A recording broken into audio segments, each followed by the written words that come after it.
Everton. Now, we know that ACAP have taken control of Vasco da Gama. Does that mean they could take control of the 7-7 debt issue at Everton? What does that now mean for that situation? No, it's as complex as it ever has been. Yes, ACAP have been given approval at the moment to take over Vasco da Gama, but I don't think that's the finish of the story. I still think there'll be a lot to say about the Leadenhall case, which is in the New York courts. Leadenhall being a UK company that's suing 777 for basically using the same security against loans 2 or 3 times, which of course is very, very naughty to do that. And I think the ultimate situation there could affect ACAP. They try and do something to make sure that all the football assets in some way are used to pay back to the maximum value they have. And so it's important that that ACAP realise that they're trying to just maximise the value of what the mess that 777's got them into. And I think they're going to try and do the same with Everton.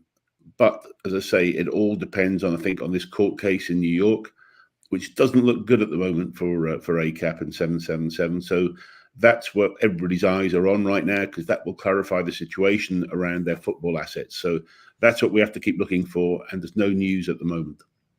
It seems to be, Keith, that Everton continue to spend cash, and there's been some talk about potential cash flow issues later in the year, depending on what happens with this takeover. Are you concerned about that at all? And what are your thoughts around that potential worry in the club?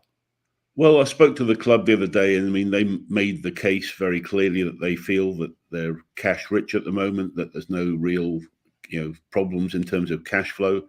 That will change as we go through the season. Of course, it will. Every football club has that same problem as they go forward. Once the season ticket monies come in, all the instalments around broadcast revenue, etc., then it is difficult sometimes to get there.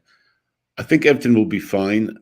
It's very important, as we've stressed before, this season, of all seasons, they stay in the Premiership and open up the season after in the new stadium.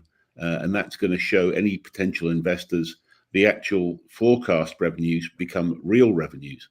And so that's going to make a club even more attractive than it is right now. I think we're getting close now with just the one season to go. And that's why we've seen the flurry of excitement from an interest from the Friedkins and the Vici groups, etc.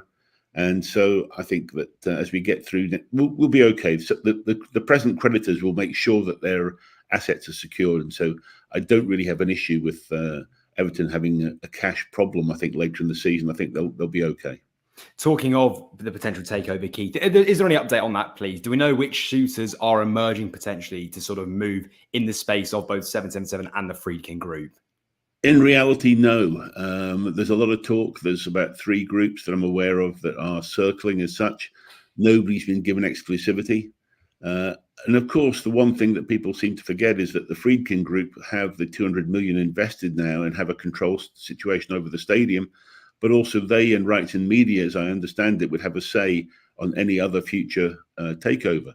So that's got to be put into consideration as well, that that Friedkin could be a blocker and could be waiting for this whole court case, as I mentioned, to be resolved, and then they may make their move, which is what I think could be in the plans. But we'll have to wait and see when that court case is resolved.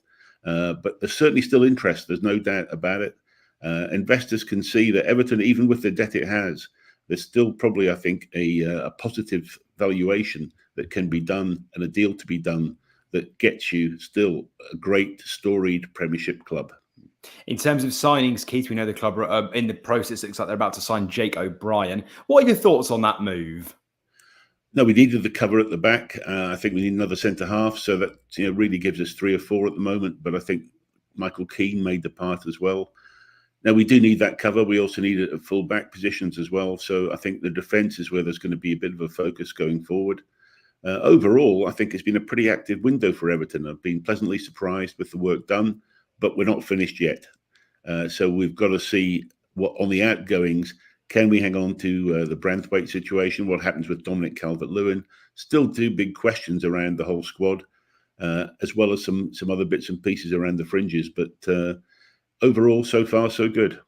In terms of that pairing, are we expecting O'Brien to be paired with Branthwaite if he is to stay? Will that become the main number 2 for Sean Dyche going into next season? Well, it depends on the formation he's going to play. I mean, O'Brien gives you a chance to play three at the back.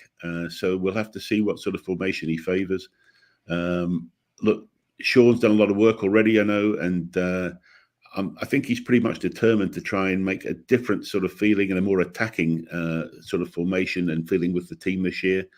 I think he wants to hit the ground running and try and get us into those positions that, mid-table-ish. I think this would be great for all the fans. Then with the new stadium excitement building through this season, the whole amazing send-off for Goodison, there's so many events planned around there. It's going to be really special. So it's going to be a big, big season for Everton. There's going to be a lot of publicity, a lot of events, a lot to look forward to. And so the team's got to play its part in delivering the wins on the pitch. And some of those nights when Goodison under the lights for the last time are going to be very emotional. And so the team will feel it, and there'll be a lot of pressure on them. There's no getting away from it. I think Sean knows that. And so the crowd will be willing them on, but they've got to produce. Let's hope they do.